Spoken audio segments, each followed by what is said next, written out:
বন্ধুরা, তোমরা সবাই কেমন আছো? আজকে আমি বাড়িতেই আছি, কাজের চাপটা একটু কম, বাইরে তুমুল বৃষ্টি, তাই ভাবলাম বাড়িতে কিছু একটা রান্না করি। আমি এমনি চিকেন খেতে খুব ভালোবাসি, তাই ভাবলাম দেখি চিকেনেরই নতুন কোনো প্রিপারেশন করা যায় কিনা। ডিসাইড করেছি ধানিয়া চিকেন বানাবো। চলো তোমাদের দেখাই আমি কিভাবে ধানিয়া চিকেন বানাচ্ছি। Let's get started. চিকেনটা আমি আগে ভালো করে ধুয়ে নিলাম। আমি এখানে 500 গ্রাম চিকেন রান্না করেছি। তার উপরে 100 গ্রাম টক দই দিয়ে ম্যারিনেট করে 15 মিনিট মতো রেখে দিলাম। ইন দ্য মিন টাইম আমি ধনেপাতা, আদা, 10-12টা কোয়া রসুন এবং 3টে কাঁচা লঙ্কা পেস্ট করে নিলাম।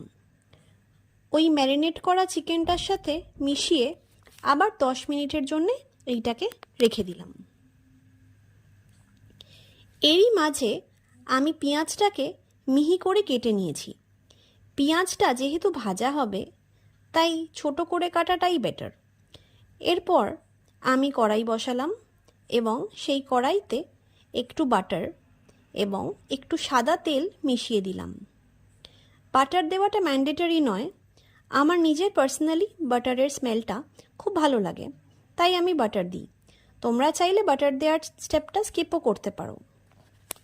এরপর কড়াইতে তেজপাতা বা যেটাকে বলে বে লিফ, ওটা দিয়ে দিলাম, 2টো মতো দিলাম এবং তার সাথে গোটা ধনে দিলাম ফোড়ন হিসেবে। কিছুক্ষণ নাড়লাম, তারপর কেটে রাখা পেঁয়াজটা যেটা মিহি করে কাটা ছিল সেটা এর ওপরে দিয়ে দিলাম এবং হালকা চিনি দিলাম এর ওপরে। চিনি দিলে পেঁয়াজের কালারটা একটু ব্রাউনিশ হয়, যেটা বেশ ভালো লাগে খেতে। এরপর কিছুক্ষণ ধরে পেঁয়াজটা ভাজা হয়ে গেলে এর ওপর ওই ম্যারিনেট করা চিকেনটা দিয়ে দিলাম। কিছুক্ষণ নাড়লাম, তারপর ঢাকাটা দিয়ে সেদ্ধ হতে দিলাম। মিনিট 15 ধরে চিকেনটা সেদ্ধ হলে ওপরে একটু জল দিলাম। মনে রাখবে এই 15 মিনিট চিকেনটা কিন্তু মাঝে মধ্যেই এসে একটু উল্টে পাল্টে দিতে হবে, না হলে কিন্তু নিচে লেগে যাবে। এরপর এর মধ্যে 1 চামচ ধনে গুঁড়ো এবং 1 চামচ জিরে গুঁড়ো পরিমাণ মতো নুন দিয়ে নাড়তে হবে এবং ঢাকা দিয়ে কিছুক্ষণ রাখলাম। আবার কিছুক্ষণ বাদে ঢাকাটা সরিয়ে নেড়ে নিচ্ছি। এইভাবেই এই একই প্রসেস 15 মিনিট ধরে করতে হবে তোমাদেরকে। চিকেনের রঙটা দেখবে আস্তে আস্তে একটু ব্রাউনিশ মতো হচ্ছে। এর আগে গ্রিন ছিল, আস্তে আস্তে ব্রাউনিশ মতো কালারটা চেঞ্জ হবে।